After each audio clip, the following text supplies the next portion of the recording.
From Wish TV and the All Indiana Podcast Network, this is the News 8 Daily 8 Podcast with Wish TV's Kylie Conway. A Wish TV News 8 update. Hi, this is Kylie Conway, and this is your News 8 Daily 8 for Monday, January 31st. Enjoy today's weather before some big changes. We're going to be above freezing today by noon, according to our meteorologist, Marcus Bailey, who happens to be joining me right now. Okay, Marcus, tomorrow doesn't seem too bad either, but we're really starting to prep for what's coming Wednesday and Thursday. Pretty big winter storm that's heading our way, Kylie, here. So let's get to the basics. Winter storm watch will go into effect Tuesday night, all the way through Wednesday, and even most of the day on Thursday with this multi-day event. Comes in a couple of ways. Still a little too early for specifics, but what we do know right now, heaviest snow for the northern half of the state. Could see areas more than 4, maybe even 6 inches of snow, even higher amounts in some of those areas. And I think around the I-70 corridor, including Indianapolis, could see not only snow, but some ice and sleet.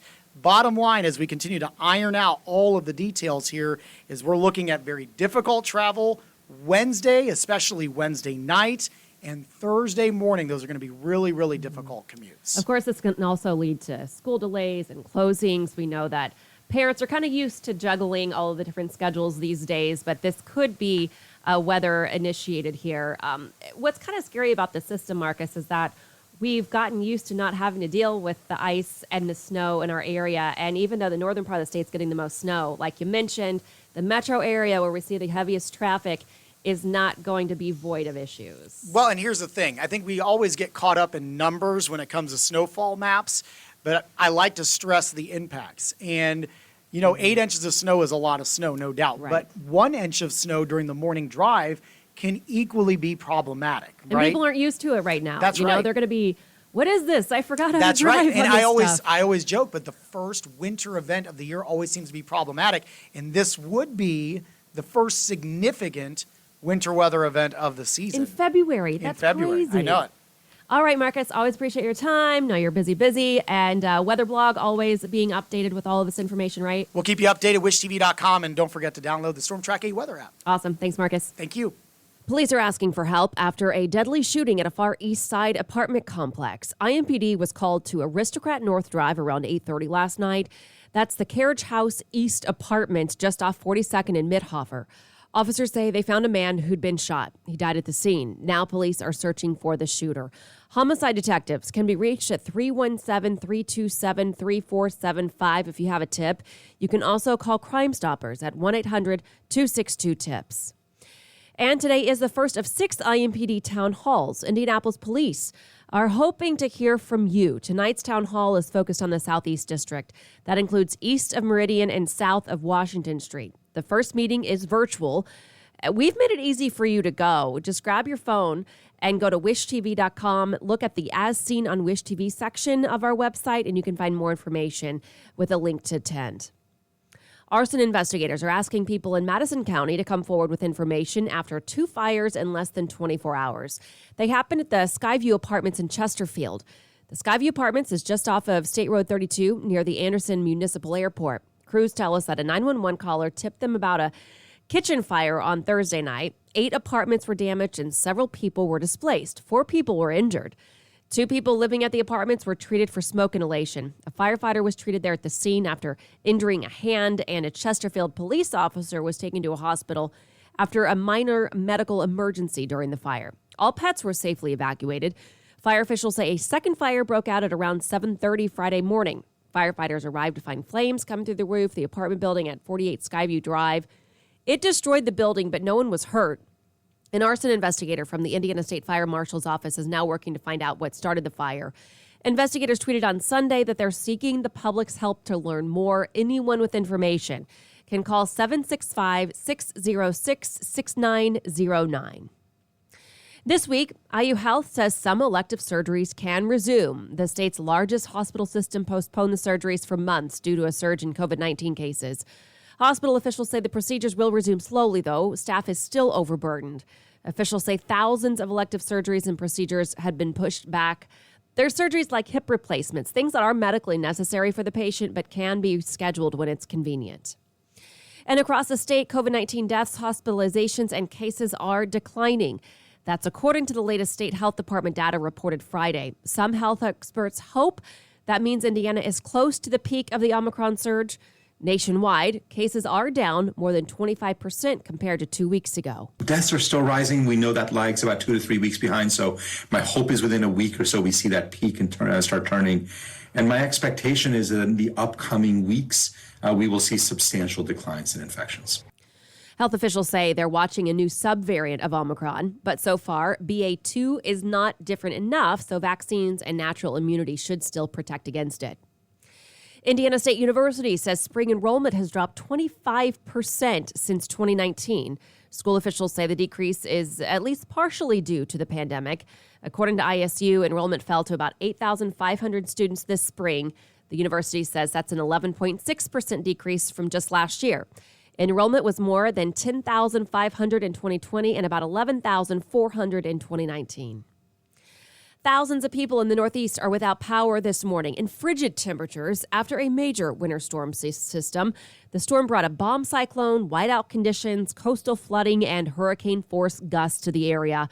According to the National Weather Center, parts of Massachusetts, New Jersey, New York, and Pennsylvania saw record snowfall totals. People are also digging out of the snow in New York. Officials say the Kennedy Airport recorded 11 inches of snow and LaGuardia 9 inches. Those totals shatter the previous records. Plows were out in full force, but some people in the area say they still got stuck on the snowy roads. The long expressway, when you get off the tunnel, you couldn't make it up. Halfway up, a lot of cars just had to turn around. I just dropped my sister off literally around the corner. I came to look at the water because it's all frozen over. So I had to look, and then I got stuck. In Rhode Island, state police banned drivers from the roads for part of the weekend. Drivers couldn't drive on the roads between 8 in the morning and 8 at night on Saturday. And the state of Indiana is making millions of dollars available to address health issues. $50 million will go to reducing mental and physical health issues. That includes tobacco use, food insecurity, obesity, asthma, cancer, and more. It's part of the Indiana Health Issues and Challenge Grant. Applications from local and statewide service providers and planning organizations will be open through the end of March. Grant money will be awarded July 1st. City officials say people living in Westfield have until February 10th to comment on the State Road 32 construction project. The work is expected to begin in 2023. According to INDOT, the road will expand to 4 lanes and add a roundabout downtown. It's all part of the state's efforts to make the city a safer place for the people who live there, as well as drivers passing through. Having grown up here, our downtown, this has always been an issue. We've always been very aware that a highway is running through our downtown. During construction, the plan is to keep at least 1 lane open at all times. However, project leaders are considering a full shutdown of State Road 32 from Poplar Street to Union Street. Super Bowl 56 is set. The Los Angeles Rams and Cincinnati Bengals will head to LA next month.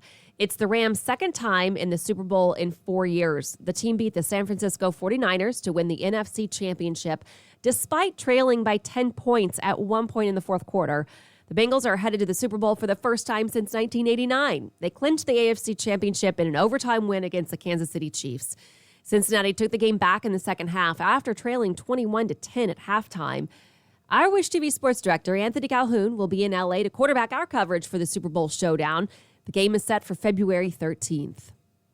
Colts head coach Frank Reich is looking at possible replacements for defensive coordinator Matt Eberflus. He left the team on Thursday to move into his new position as the Bears head coach. Our sports team talked to Reich about what this means for the Colts defense. I do think the defense was on the right track as the year went on in getting better. Really feel excited about the takeaway deal and feel good about schematically and systematically how we were approaching third down and red zone. Just feel like we got better as a team in that regard. Eberflus is not alone in Chicago. Colts linebacker coach Dave Borgonzi and cornerbacks coach James Rowe are joining him. And to the Pacers, the Blue and Gold are set to host the LA Clippers tonight at Gainbridge Fieldhouse. It comes after an emotional return to Dallas for head coach Rick Carlisle over the weekend. Saturday was the first time he was back in the city after stepping down from his position with the Mavericks. Before the game began, his former team played a video tribute that moved him to tears. Over a decade of just amazing experiences. Some of them very, very tough, very challenging. Other ones very exuberant. it's hard to reconcile the whole thing, in one moment like that. But it's very nice, and I did not anticipate anything quite like that. The Pacers lost in Dallas. That brings the team's record to 4-14 over the last 18 games. And the Boilermakers beat the Buckeyes with a buzzer beater in the final seconds of a sold-out game at Mackey Arena. News 8's Olivia Ray talked to Purdue's coach and the player who sealed the deal after the game. Jaden Ivey ends January in Mackey with redemption for a number of reasons. This time hitting the game winner in the same spot that he missed at the buzzer in Bloomington just over a week ago. And this time getting the last laugh over the Buckeyes, the same guys that knocked his team out of the Big Ten tournament just last March.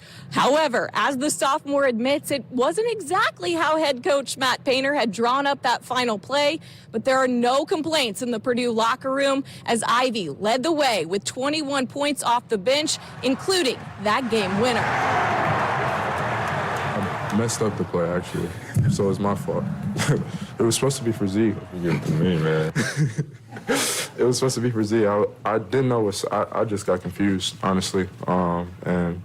But hey, sometimes that happens. You got to make a play. That play was like in such shambles. I couldn't even tell what was happening. I feel like if we had ran it right, I probably could have gotten it. But he made a play, so I can't really complain. Should have missed that shot. It was kind of like planes, trains, and automobiles when John Candy's, making fun of the other guy because how do you know which way I'm going? He says you're going the wrong way. We went the wrong way. What I try to get them to do is do their job, do what you're supposed to, play as hard as you can, and live with the results when you do those things. So that's why I didn't flinch. It's because we didn't do what we were supposed to do. And normally the basketball gods are not with you at that time. And we're very lucky that they were with us. The Boilers moved to 18-3 overall with 7 wins in the Big Ten. And with number 4 Baylor and number 5 Kansas falling earlier this weekend, we could see Purdue climb back into that top 5 before they hit the road to Minnesota for their first game of February. For now, reporting from West Lafayette, I'm Olivia Ray, Wish TV, wishtv.com, and follow us on Facebook.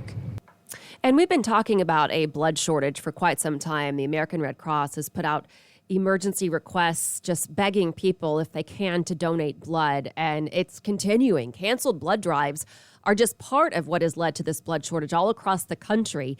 News 8's Adam Pinsker explains the dire need for blood here in Indiana. The Red Cross is calling it the first ever blood crisis. They say it's due to staff shortages and the Omicron variant is why donors have stayed away. Now the Red Cross is offering a $10 Amazon gift card to those who donated in February. The pandemic has taught us all to do a lot of things virtually, but giving blood isn't one of them, and the need for blood donations doesn't go away even during the pandemic. Every 2 seconds, someone needs a pint of blood in this country. So that is a statistic that always sticks with me. Everyone needs to know that 1 pint of blood can save up to 3 lives. Blood donations are typically slow at the start of any new year, but the Omicron variant and staffing shortages is causing the Indiana Red Cross to put out an urgent plea for blood donations. Because of the blood shortage that we're dealing with, doctors are having to make some hard choices when it comes to people that need blood. So whether it be elective surgeries, it could be cancer patients that need blood transfusions. The crisis even drawing the attention of Governor Eric Holcomb, who urged Hoosiers to pitch in. It's safe, and you'll save lives and help your neighbors in their greatest hours of need. The Red Cross says staff and donors are required to be masked at all times while in the donation center. Those who have contracted COVID-19 are asked not to donate until 14 days after their diagnosis. It's not going to be something that we can fix overnight. So what we're asking people to do is to go to redcrossblood.org and look and see where there's a blood drive near them.